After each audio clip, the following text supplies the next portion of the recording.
The billionaire froze mid-step when he saw the waitress kneeling on the cold restaurant floor, gently feeding his disabled father with trembling hands. What shocked him wasn't her kindness, it was the way his father whispered her name. A name the billionaire hadn't heard in 20 years. What happened next would change all their lives forever. She thought it was just another exhausting night shift, another plate to serve, another silent tear to swallow. She had no idea that the man watching her from the corner table was about to uncover a truth so painful, it would shatter his empire of pride and force him to confront the one mistake money could never erase. The dinner rush had begun, and the small roadside restaurant buzzed with clattering plates and tired voices. Sarah moved quickly between tables, her worn shoes barely making a sound on the cracked floor. She was used to being invisible. At 24, life had already taught her that dreams were expensive, and survival was not die. In the far corner sat an elderly man in a wheelchair. His hands shook uncontrollably, and his eyes stared blankly at the food placed before him. Other waiters avoided him. Feeding him took time, patience, and heart, things no one had during rush hour. Sarah noticed him struggling. She glanced at the manager, who pretended not to see. With a quiet sigh, she picked up a spoon, knelt beside the wheelchair, and began feeding the old man slowly. She wiped his mouth gently, whispering encouragement as if he were a child unseen by her. A sharply dressed man stood near the entrance.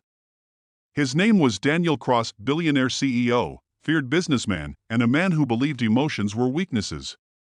He had come for a business meeting, but the scene before him stopped everything. The old man in the wheelchair was his father. Daniel hadn't seen him like this. Frail.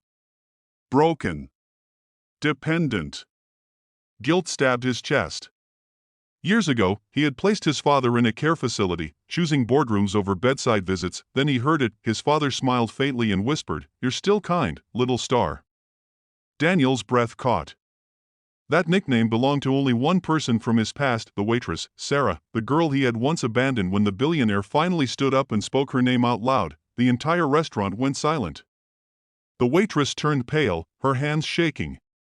She had waited years for this moment, but she never imagined it would come like this, or that forgiveness would cost more than any fortune. Daniel's heart pounded as memories crashed into him. Sarah, the daughter of his late driver. Years ago, when his company collapsed temporarily, he had cut ties with everyone he deemed unnecessary. Her family was one of them. Her father died shortly after, untreated, forgotten, and now she was here. Feeding the man whose son had destroyed her world. Daniel stepped forward. His voice shook. "Sarah, is it really you?" She turned slowly. Her face drained of color. For a moment, the years disappeared, replaced by pain she had buried deep. She said nothing.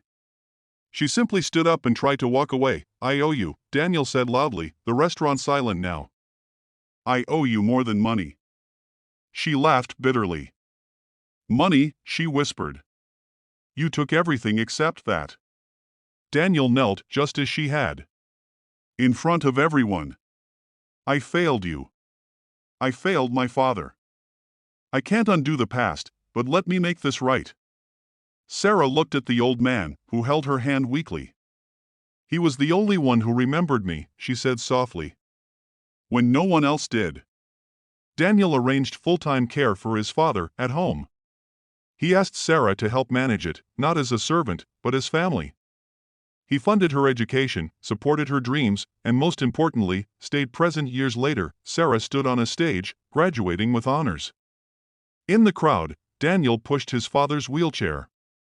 The old man smiled, whispering, "My little star." Kindness, Sarah learned, never goes unseen.